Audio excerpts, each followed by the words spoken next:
cause I thrive. I might just blow your mind tonight. I'm so hyped, but it's no hype.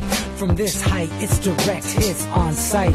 I'm your type, lend me your ears to show you that there's something in me. I'm not giving up, I'm standing right here, holding these days hostage. And I'll make this my year. We turning fear into love, and the love's in the air. I love doing this cause nothing compares. Nothing can share that same type of feeling when you feeling them flares. They can't catch it, it's havoc. I rip to a tear, switch the scenario. My stereos, I leave them impaired. Variables start to change and they're all in my range. I just gotta grab it, it's all mathematics. Every step is drastic, I make it fantastic. I'm trying to take your breath away. Asthmatic. This is live through the stereo. Go and let it blow, blow through the stereo. I'ma let them know through the stereo. Yo, here we go through the stereo, stereo. This is live through the stereo. Go and let it blow, blow through the stereo. I'ma let them know through the stereo. Yo, here we go through the stereo, stereo. Yeah, just nod your head with it, so explicit and vivid. Every image is intricate, intimate. I put my all into it, no scrimmage and no rules. I'm a pro tool, hear my heartbeat, beat into the vocals. I'm so loco, lost my mind, oh no. It's ponderoso, dope, so no overdose, cause it's dope, yo. Man, this is house grown, mixed with some milestones. So I let the style flow down like the Dow Jones, bringing it with some foul tones, letting the crowd know we getting loud, so it's eardrum rudiments. Yeah, we bring it rude again. Move, little hooligan. Music for tuning in, full time to the 10. I'm on my clock like I told you. I'm doing this for dreams we pursuing.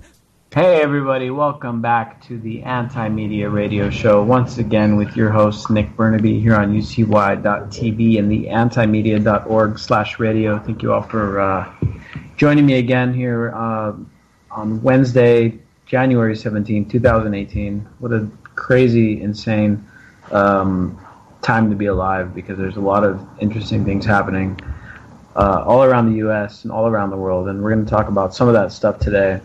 And we're not going to have DB on tonight, but we'll probably have, maybe Jake will join us. I don't know. We'll see. Anybody wanting to call in, if I'm flying solo tonight, just call me on Skype if you want to join us.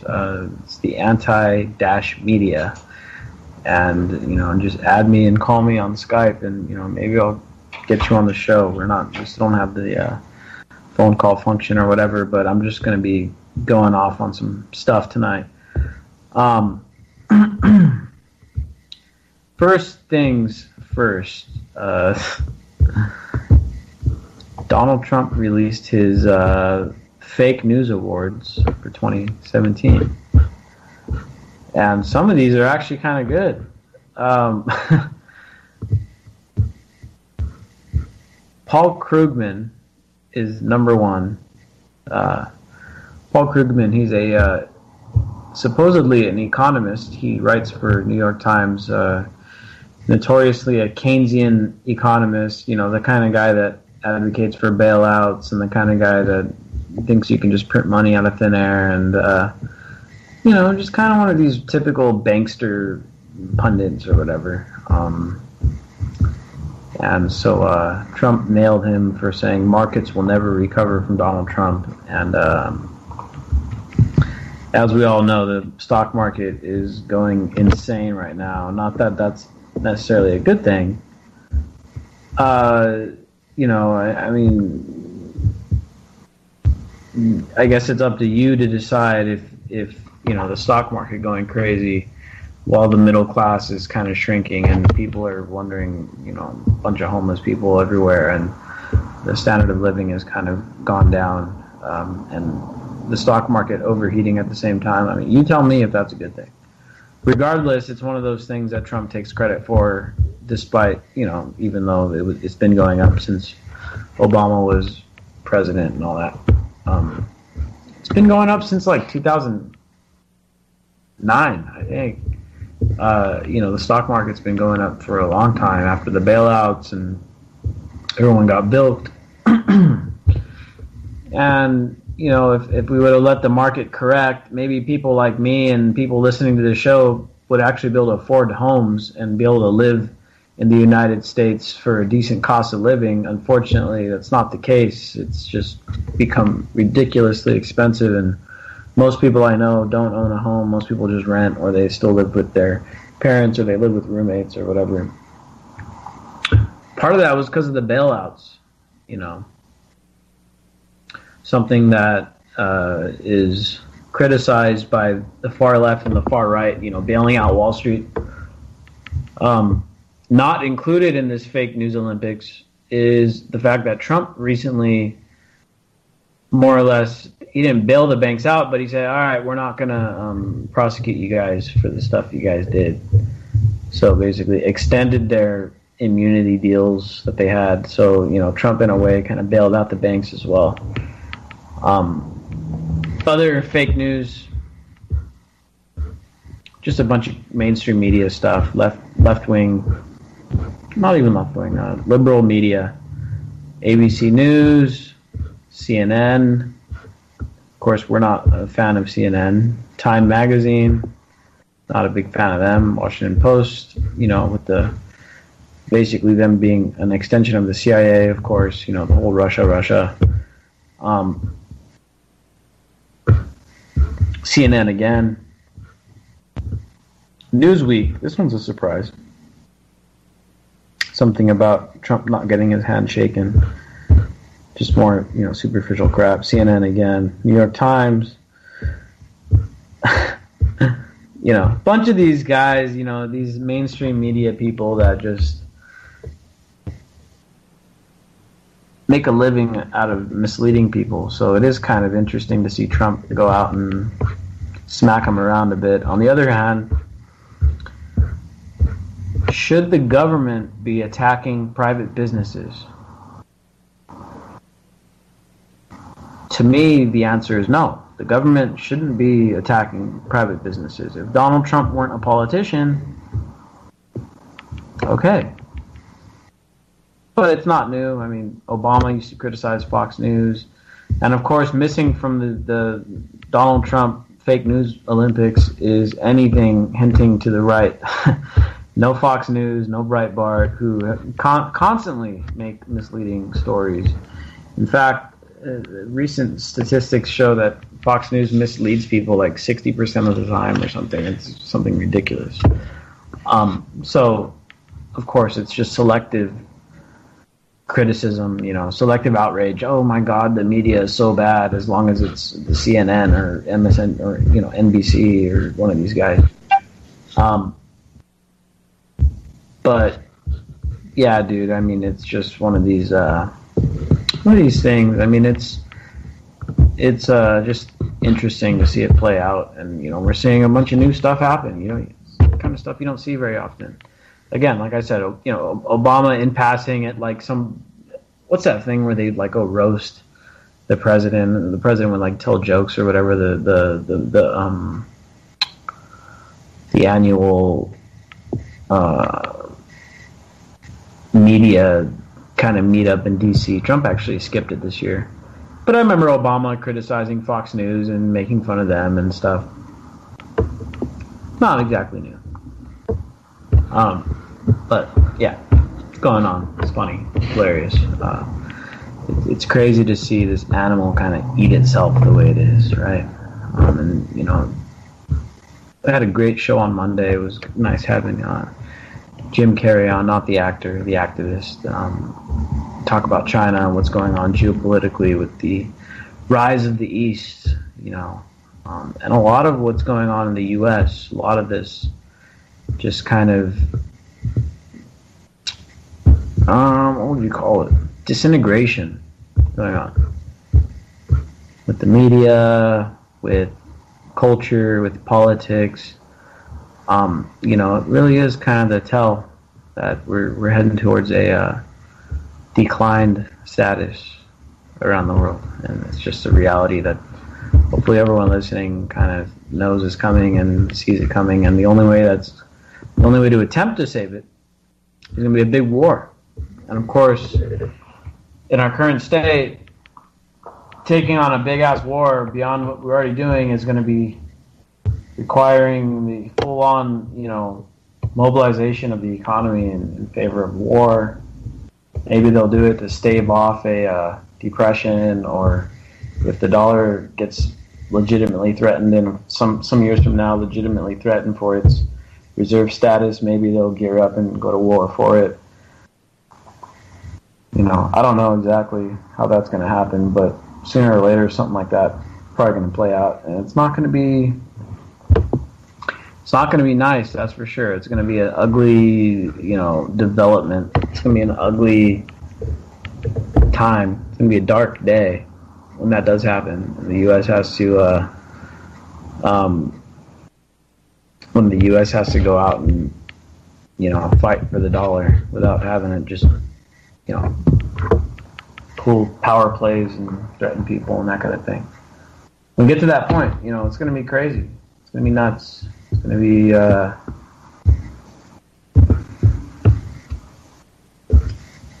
it's going to be something. Got to be ready for it. You guys all know, everyone listening knows sooner or later it's going to happen.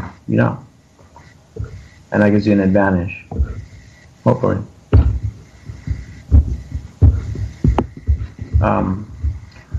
So what else is happening around the world? With all this Trump stuff, of course, the FISA thing. Looks like the Senate voted down the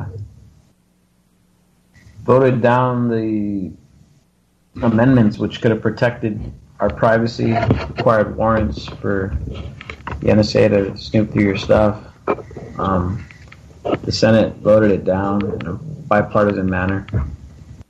It's crazy though, right? I mean, it's like, these guys supposedly are so different, and Republicans and Democrats are so polar opposite. But when it comes to a guy who, many Democrats have said is a authoritarian, loose cannon, puppet of Russia in Trump, and all of a sudden Democrats are like, yeah, let's just totally give that dude the power to go ahead and spy on whoever. Oh, shit. Let me see here real quick. It's like, wait, what? I thought you guys thought Trump was a maniac. I thought you thought he was a racist and a authoritarian and a bumbling buffoon who's so vulgar and so offensive around the world. And it's like, yeah, we believe that, but whatever. We're just going to still give him the power to go ahead and snoop on everybody and all that. It's like, Sounds weird. Sounds like, why would anyone go completely against what they've been saying all this time and go ahead and vote, and give Trump all that power? Well, it just goes to show it's all bullshit. It's all bullshit. The Republican, Democrat, we oppose them and they oppose us, and we are actually genuinely two different things. It's like, nope, you're bullshit. You're full of shit. Not even close to being true. Republicans and Democrats are much more alike than anyone wants to give credit. The difference really is that each has to pander to a different, there's two major schools of thought in U.S. politics. It's the liberal and the conservative, and they differ mostly on social issues, where you got, people that are conservative who say, well, transgenders shouldn't serve in the military, gay people shouldn't get married,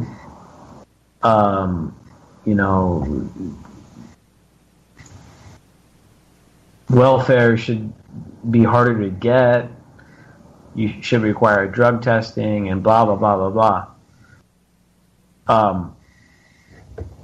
On the other side, you have the liberals who are the opposite on social issues, where it's like, yeah, gay people should be able to get married, transgender people should be able to serve in the empire,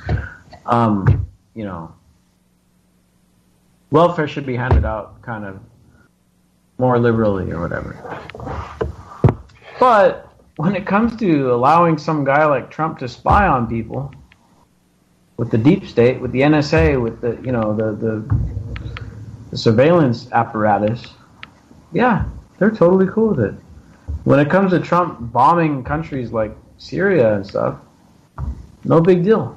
They're cheering it on. You remember that the liberal fake media, CNN and all them, when Trump bombed Syria, they're like, yeah, dude, you're finally a president. You're legitimate now. I guess continuing that tradition of bombing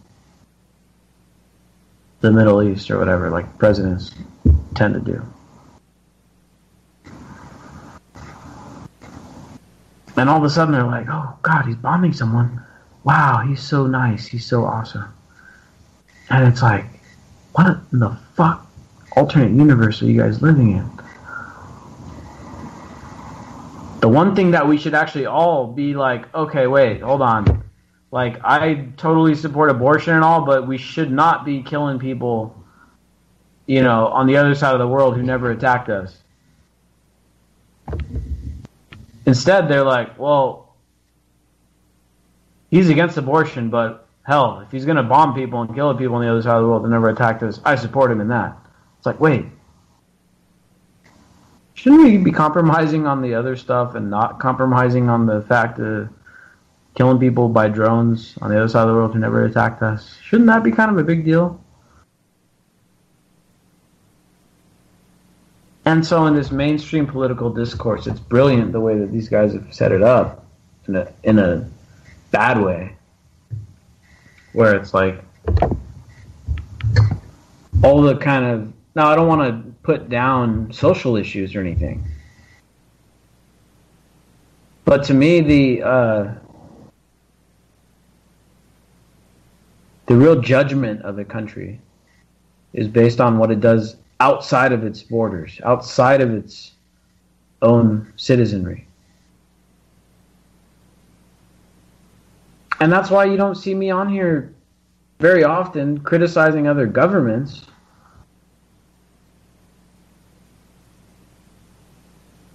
For instance, Iran or Russia, or especially North Korea. The case could be made that Russia interferes with other countries. The case could be made that Iran interferes with other countries. The case can't be made for North Korea. You can't tell me, oh, North Korea is overthrowing so-and-so country in Africa, or North Korea is electioneering in South Korea, or North Korea is influencing Chinese politics. You can't tell me that. Because it's not happening. And so when I look at, when I want to go and judge a country based on what it's doing, I care less about what it's doing internally and more about what it's doing externally. Because internally, a country is going to have to deal with its own stuff. If motherfuckers want to be here in the U.S. eating fucking Tide Pods and snorting Tide Pods and fucking smoking Tide Pods and all that shit, fine. They want to be idiots, let them be the idiots in America. But if you want to go around the world and say, hey, Mexico, you guys have to eat Tide Pods. You guys got to snort Tide Pods. You guys got to smoke Tide Pods. That's when you start saying, wait, you guys want to drink Tide Pods. You guys want to elect Donald Trump. You guys want to be idiots. Do it in your own country. Do it in your own place. Don't go around telling us we got to drink Tide Pods, eat Tide Pods. Right?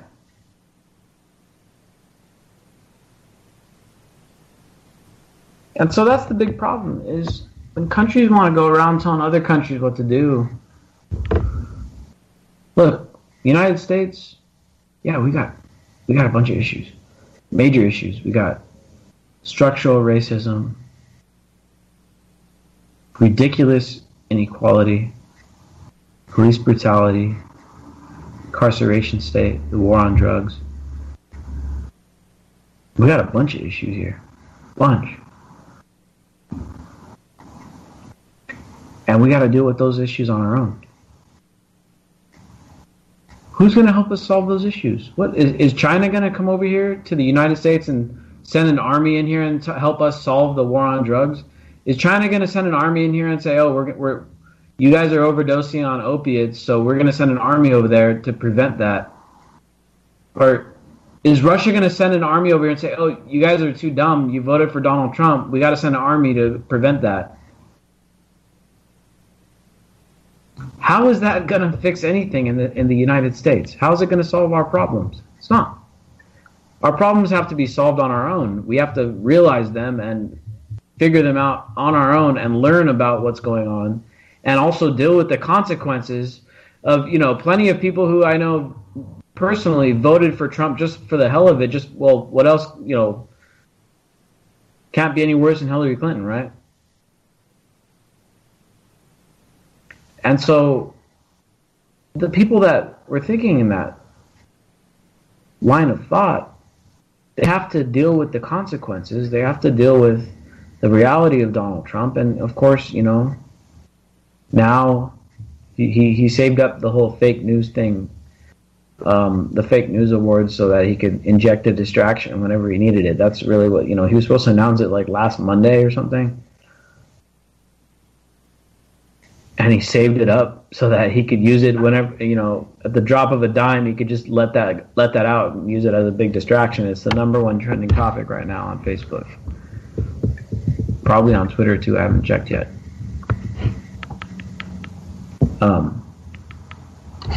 But this shit comes out that Trump cheated on his wife with a fucking porn star. And it's very likely that his lawyer paid her off to shut up prior to the election. It's all these conservative Christians that voted for Trump. Now you got to deal with those consequences. Now you got to say, oh shit, Hopefully, maybe not. I've seen a lot of people just totally blank anything out that has to do with anything negative on Trump, but hopefully some of these people are like, wow, I can't believe we voted for that guy and gave some lunatic like that the levers of power and let him kind of boss us around, take our money and spend it. We have to deal with the consequences of our own nonsense. All the fucked up shit we've done, whether it's the genocide of Native Americans, the enslavement of African Americans, the ongoing racism, extreme inequality, environmental catastrophes.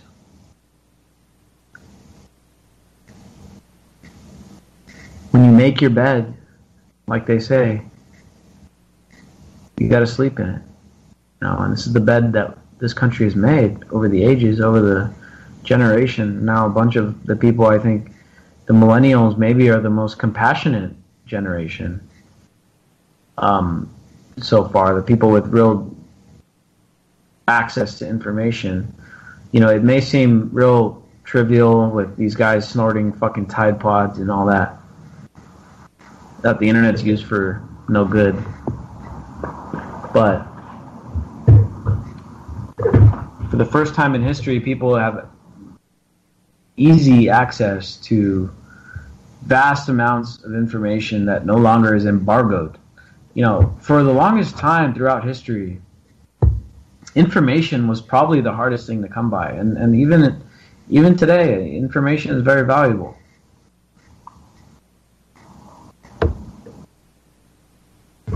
And throughout history, the rich and powerful, and in particular, I would say the religious kind of ruling classes, which is how I think the rich people kind of figured out how to control people, was to kind of get them with the religion or whatever. They kind of have this monopoly on information where it's, oh, we know the holy information and God spoke to us, and so you have to come to us to receive this information from God. And so then the people in charge, the people in power, could just dole out whatever information they wanted. Oh, God says that you got to pay taxes, and God says that you got to give us 1/10 of everything you earn, and God says you have to give money, and God says you have to do this and do that. And for thousands of years, the ruling classes benefited from that. monopoly on information. And the internet is, jailbroken a bunch of that stuff. And so instead, I think instead of saying, we can't embargo the information, they still try to. I mean, the censorship is strong as fuck. I mean, just today I saw several of my friends got demonetized on YouTube, which means that they can't make money anymore from their videos that they post on YouTube. So, now they're like working for free, basically, unless you guys give them money. The people that watch their videos actually give them money, which is actually very rare. Most people make money through the advertisements. You guys go on our website and you read it. We don't charge any money for the articles, and there's ads on there, and we make a few cents per 100 people that read the articles. We don't have to ask for donations and all that stuff. But YouTube is cracking down on that stuff. Facebook is cracking down on that stuff. Google is cracking down on that stuff.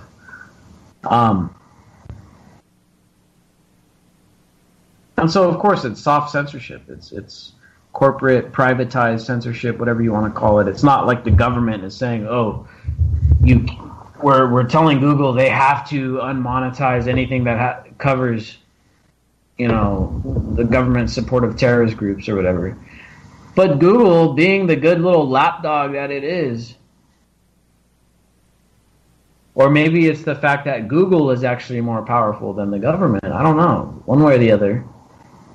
They preemptively censored that kind of stuff. I mean, we did the Fallujah coverage when the videos, the images came out, and it was some really brutal, pictures and really brutal things that the U.S. did to people in Fallujah, the Iraqis.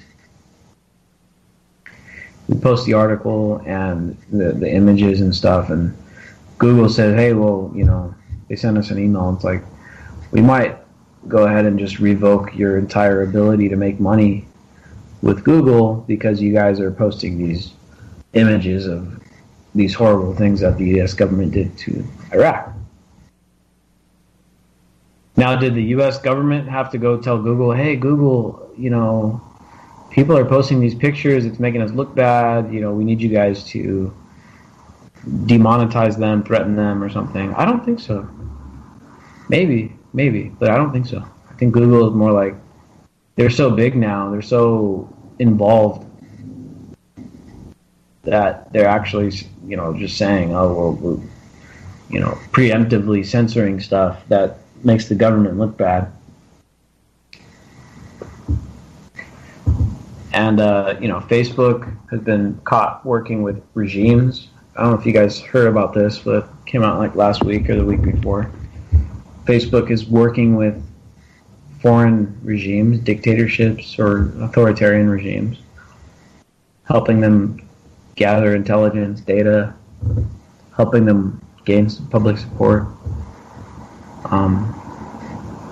Just came out today that the big internet companies, Google, Facebook, Twitter, are doing what they call counter speech, where they're identifying people who they think may be on the extremes, not even just terrorists, just extremes, and they're targeting them, sending them content that they hope will bring them back from the fringes, and at the same time elevating moderate voices,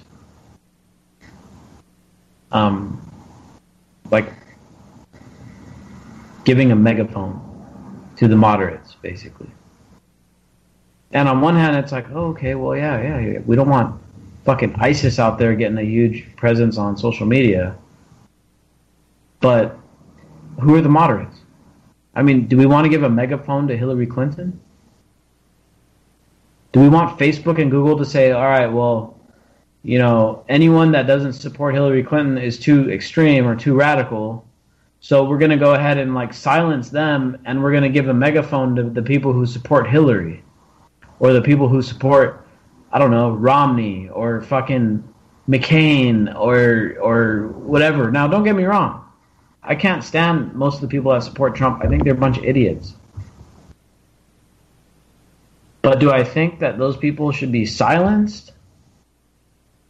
Because they're idiots? No, because then how are we going to fix the problem of a bunch of racist idiots running around this country if no one even knows they're there? No one can even engage them in a conversation because no one even realizes, oh shit, my neighbor's a bumbling racist. How are you going to know? I'm not saying give these guys a platform, but don't silence them and push them further underground where we can't even have a conversation about what it is they believe. But that's what now these companies are doing because they catch all the flack for all the bad stuff that goes on. And it's like, oh, well, how many times have we seen it blamed on Facebook that Trump won the election? How many times have we seen that?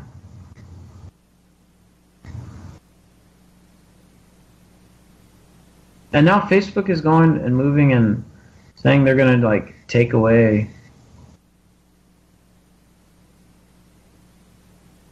news out of the news feed. And publishers and pages like us, for instance, are just not going to be in there no more.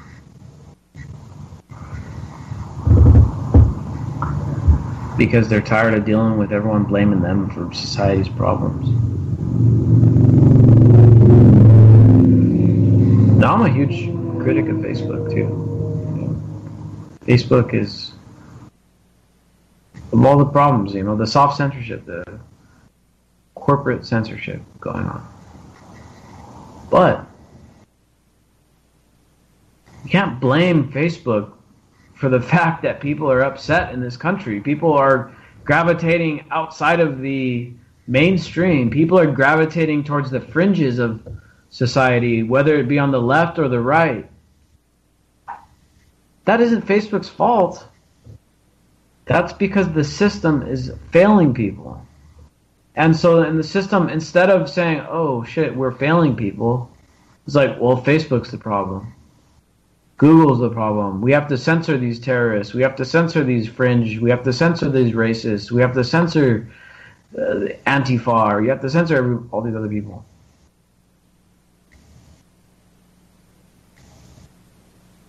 In typical American fashion, we're not learning from the grievances of the people who are out there trying to let everyone know what their grievances are. People marching in the streets, Black Lives Matter protesters blocking freeways. Instead of saying, well, let's hear these guys out and let's try to figure out why they're, protesting. Oh, the police are killing too many people? Oh. Well, maybe we should talk about that. Instead of saying, oh, well, those terrorists need to be run over because they're blocking streets and people need to get to work. And in typical American fashion, we don't want to listen to anybody. And I'll tell you what, these terrorists, they tell you what they're complaining about. They'll tell you. They'll tell you that they're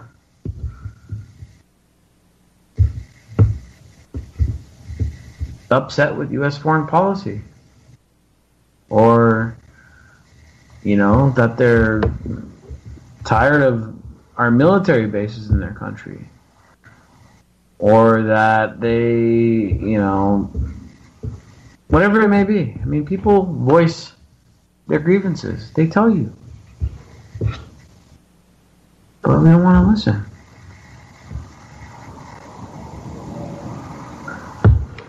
I mean, what are you going to do when nobody wants to listen to you? That's why people lash out. That's why people get pissed off. They get fed up with all that real quick. So, just one of those things.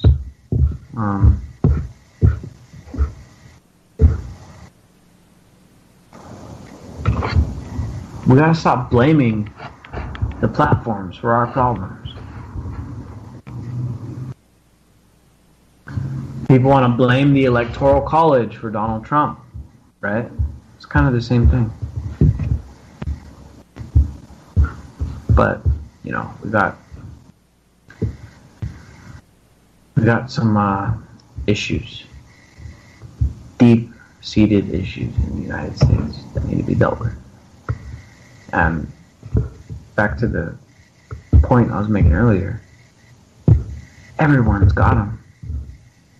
Every person, every country, every place. Can't run from it, really. Everyone's got issues, no matter where you look.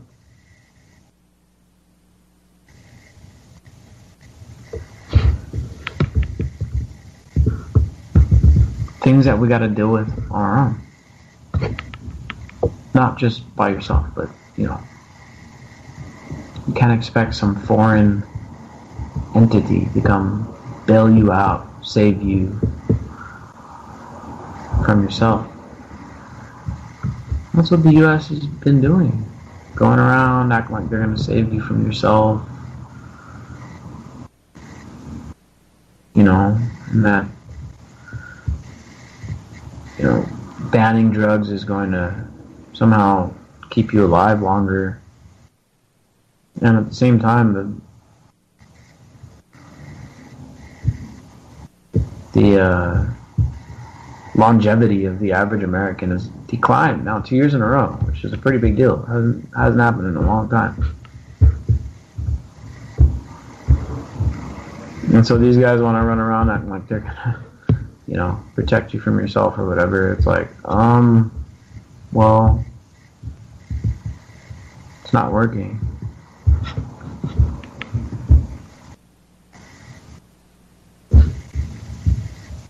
I don't know, man. I don't know. It's just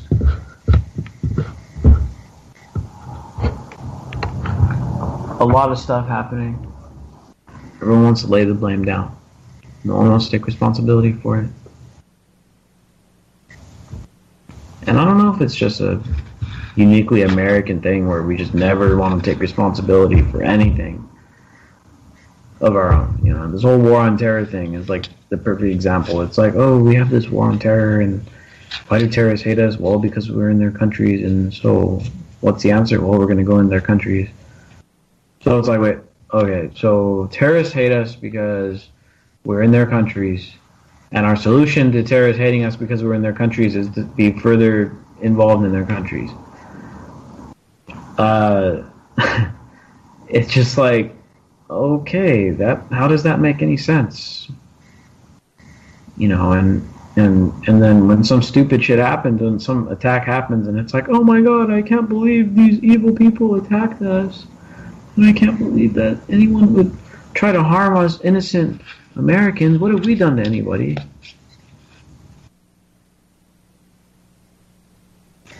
Well, I'll tell you what you've done. You haven't done anything. We haven't done anything to stop what's been going on. I mean, this shit's since 9/11. 9/11. Been 17 years. More than half of my life. We've been doing this war on terror thing. And where in the fuck is anybody at trying to stop it? Where is anybody at?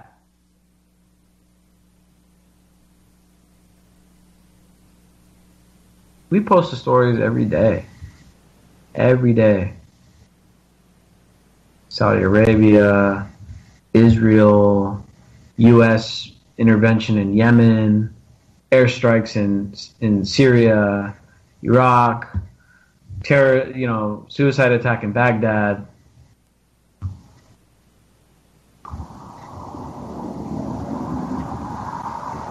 Nobody wants to take any credit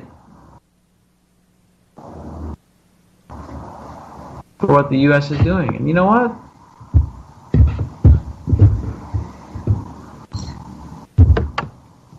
Most Americans are guilty by just being complacent about it.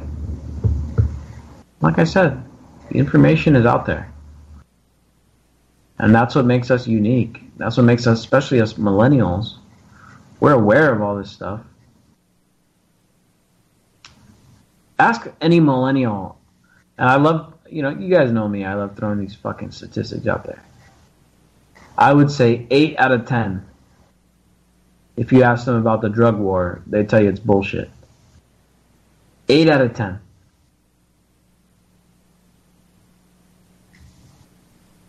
The war on terror, I don't know, 7 out of 10, 6 out of 10. People know.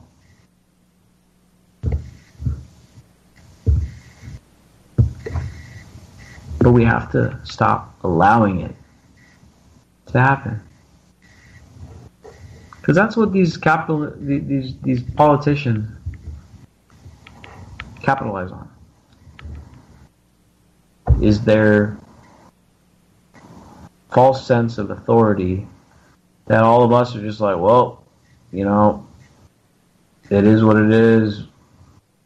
This is our government. It's not the best, but better than nothing. So we're just going to go ahead and let Trump walk all over our fucking rights and let him arrest people for weed and let him bomb people that never attacked us.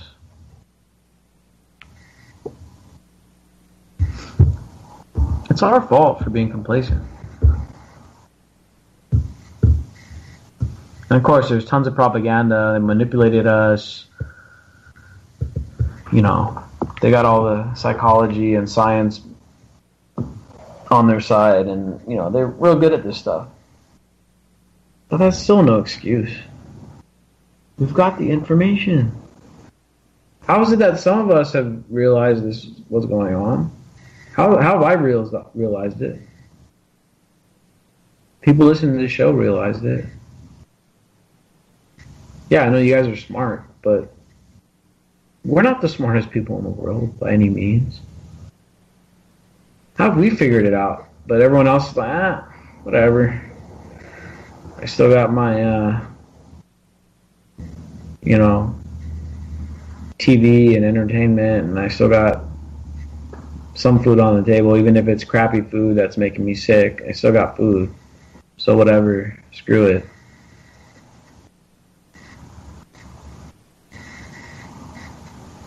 The U.S. could have gone a radically different route. We could have reconciled our past transgressions. We could have made good to the Native Americans. We could have done reparations for the people who were affected by slavery. We could have undone the structural racism. We could have ended the drug war. We could have freed all the people that are in jail. We could have put our money, instead of spending trillions and trillions of dollars on foreign policy, on bailouts and all this other trickery, we could have done right by our people and built something long-lasting and something sustainable and something eternal and something extraterrestrial. I mean, we could have been, by all means, the United States should have already been on Mars and been growing food up there for 20, 30 years now, maybe. Instead, I don't want to lay the blame squarely on our parents and their parents, but come on. You guys allowed this stuff to happen. The whole Cold War, fear-mongering crap, allowed it all to happen. And just like we're allowing the post-9/11 war on terror stuff to happen right now. And the U.S. could have been something else.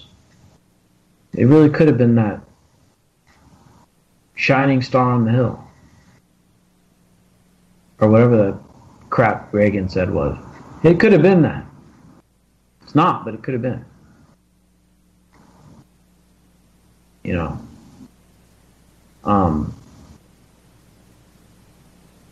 But, coulda, woulda. Shit happens, right?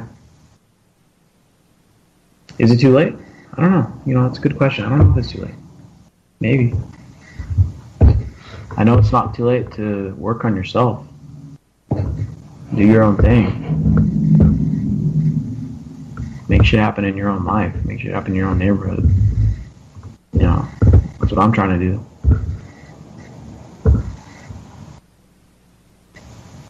one of the few friends of mine that actually owns a house. It's got a nice yard in it. We're building a community garden, and we're setting up a crypto trading network, and we're all putting resources together to do things at the community level.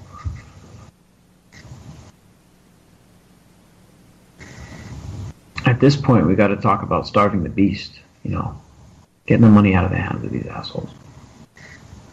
Because they show no sign of remorse, no sign of reform. They don't want to change. These short-sighted idiots think this show can go on forever. It can't, obviously. But, they think what they think and they do what they do.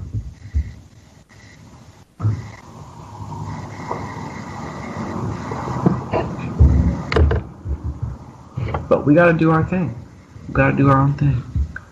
We got some really, really interesting, big things happening here beyond the anti-media. We've got a big project. I'm going up to LA on Friday night, and I'm going to be up there for the Women's March on Saturday.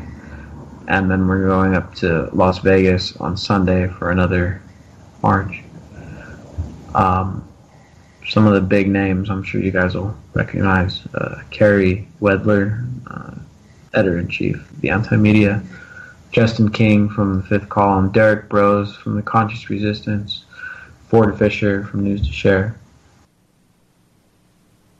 We're teaming up with an organization who I'm an advisor to on the board called G3 Media.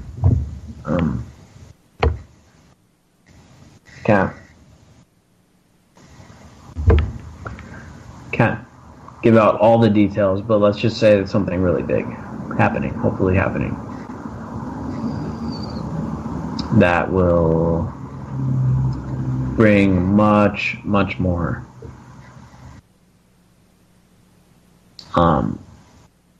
attention to our causes. Gives a chance to reach a whole new audience, mainstream audience. And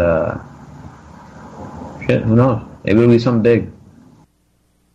But just keep in mind that, we're still plugging away.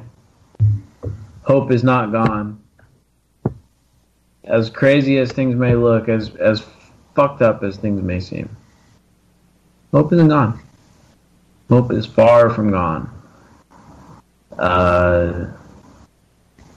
And as much as we talk about the U.S. fading from the world stage and the dollar losing its reserve status,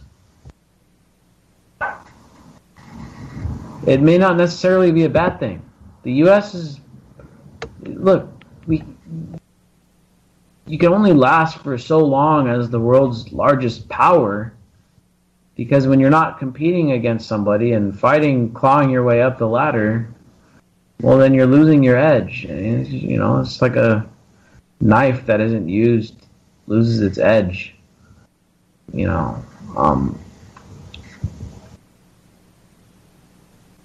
don't think it's necessarily a bad thing. It's going to be some rough times economically, but look, who's going to lose the most? Well, all these baby boomers that are kind of tied up on retirements and entitlements and all that stuff.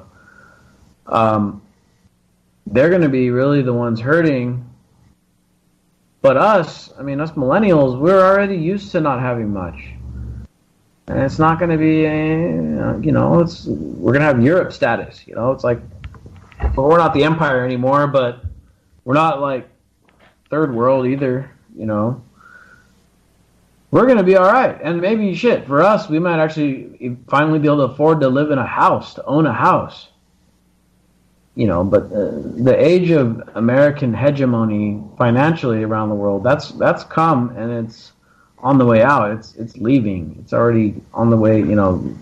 If you look at us, for us, it's already gone. Our parents may have been able to benefit from that stuff, but for us, it's American hegemony economically. It's over. It's already gone.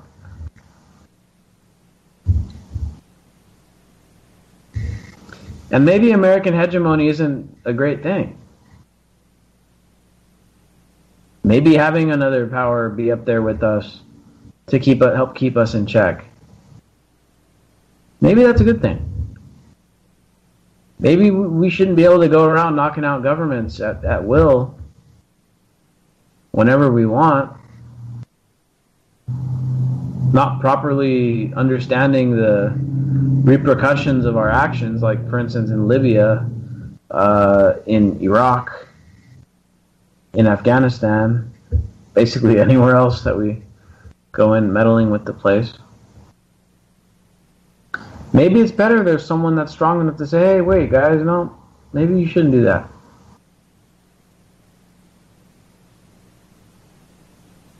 And for us, those paying attention to what's going on, yeah, right now it sucks because we're kind of cursed to see the world burn, and we're cursed to see these assholes fall into the tribalistic politics every 4 years, and oh, Republican, and oh, Democrat, and oh, Obama, and oh, Trump, and all this other crap. Yeah, it's our burden to see our fellow, our friends, our family, our people who maybe are activists, see them regress and, fall backwards with all that stuff. That's our curse. But the blessing in disguise there is that we actually know what the fuck's happening, and we can be ready for it, and we can see it coming. And we're not caught off guard like, oh my god, I can't believe this just happened. I had totally no idea this was going to happen. Oh, well, no, we know what's happening.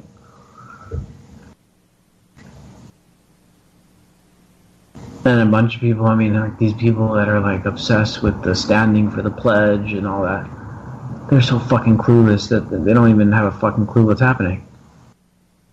Well, America's the greatest country in the world. If you don't like it, you should leave. Blah blah blah blah blah. They don't even. I have a feeling these people have maybe never even left their hometown.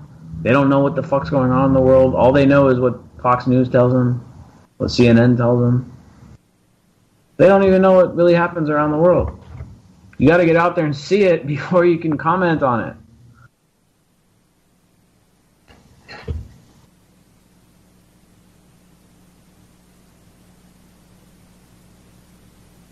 On this immigration debate thing, and just more of the same stuff. People have no fucking clue what they're talking about, are the loudest ones.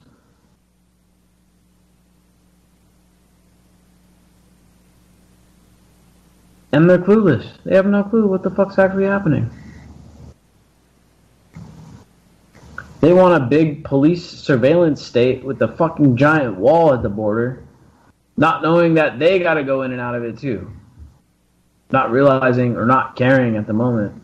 They'll care soon enough.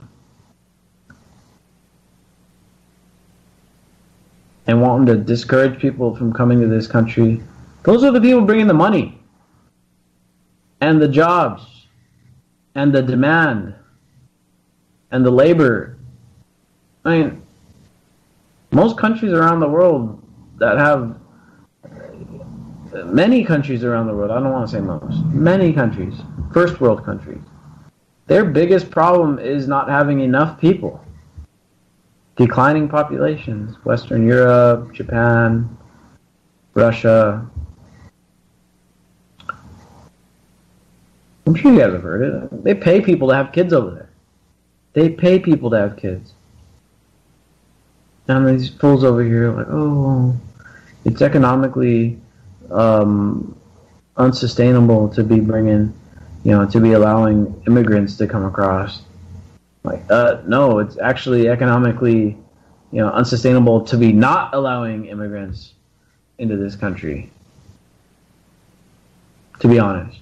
And sure, yeah, I'm sure there's problems with the welfare system and the welfare state and all that. There's definitely problems with that. But them fools ain't fixing it. Like, they're not fixing it with or without immigrants.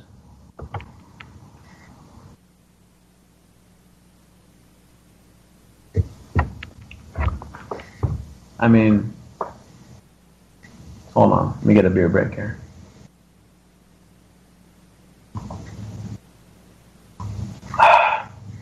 too long-winded.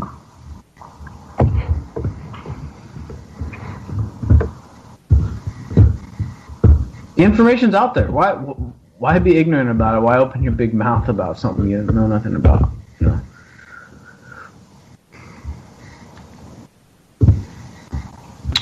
And then, of course, you got the shithole thing, and everyone's like, "Oh my God, I can't believe Trump called country shitholes." And yeah, I can't believe it either. It's crazy, but the selective outrage. You know, I hate to be the whataboutist and whataboutism and all that stuff, but come the fuck on, dude. Shithole, yeah. These countries are shitholes because we sat around for a couple generations and allowed, in many cases, allowed our government to help turn them into shitholes. Where was the fucking opposition then? All of a sudden, you know, Trump says some stupid shit, calling countries shitholes, supposedly. Where were you guys at when they were turning those countries into shitholes?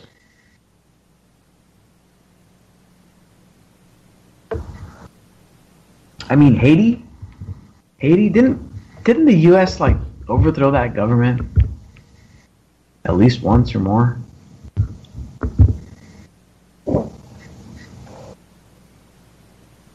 Don't we got bases like all throughout Africa?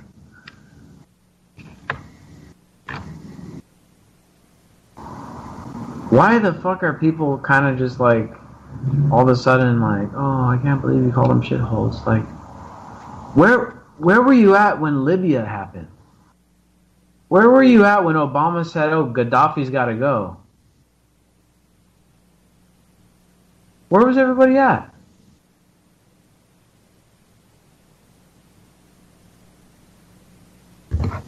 And again, I don't like to pull this whataboutism bullshit, but come on, dude. It's just, it's ridiculous. It's ridiculous. The same people that could give two shits about the drone program, which of course has increased under Trump, because of the same people not giving a shit about it under Obama, of course it rolls over into Trump, and now he's going even crazier on it. Where were you guys when we wanted to challenge the drone program?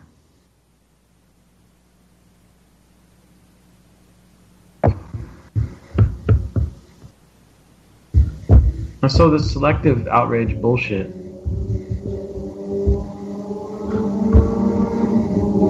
you know, it helps the establishment kind of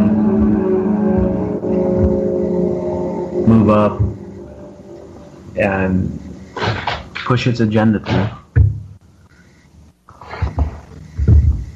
And these guys are over here bickering about, you know, calling a country a shithole or whatever.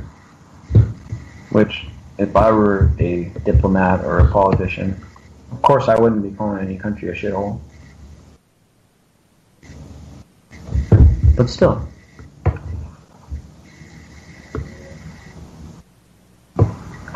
Trump is also actively turning countries into shitholes right now, and these same people are not fucking saying shit.